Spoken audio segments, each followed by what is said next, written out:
আচ্ছা আঙ্কেল, তাহলে আপনি বলুন তো এর ভিতরে কয় টাকা আছে? যদি বলতে পারেন তাহলে মানিব্যাগ আপনার। আমার অভাবের কথা শুনে আজকে আমার মহাজন এই টাকা কয়টা দিয়েছে, কিন্তু আমি খুশিতে খুশিতে না গুনে ওইভাবে মানি ব্যাগে রেখে দিয়েছি। আচ্ছা ভাই, আপনি বলুন তো এর ভিতরে কয় টাকা আছে? আমি যখন রাখেছিলাম 8 থেকে 10,000 টাকার মতো ছিল। আমি ভালো করে গুনে দেখিনি। ঠিক আছে দাঁড়ান, আমি গুনে দেখছি।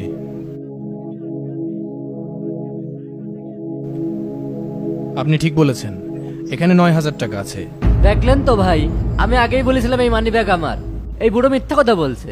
না না বাবা, বিশ্বাস করো, এই মানি ব্যাগটা আমার।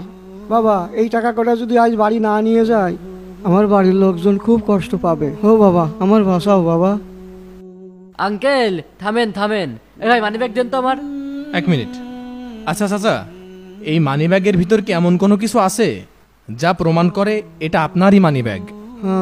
হ্যাঁ বাবা, একটা কাগজ আছে ওর ভিতরে। ওই কাগজে আমার নাম আর আমার মোবাইল নাম্বার লেখা আছে।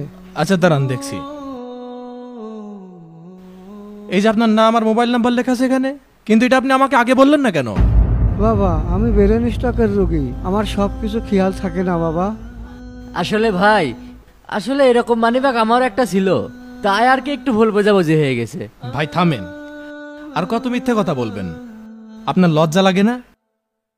আপনাকে দেখে তো শিক্ষিত মানুষ মনে হচ্ছে, তারপরেও আপনি এই বৃদ্ধ লোকটির টাকা আত্মসাৎ করতে চাচ্ছেন।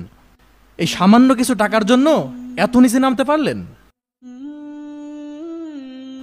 চাচা, এই যে আপনার মানিব্যাগ, এবার থেকে সাবধানে রাখবেন।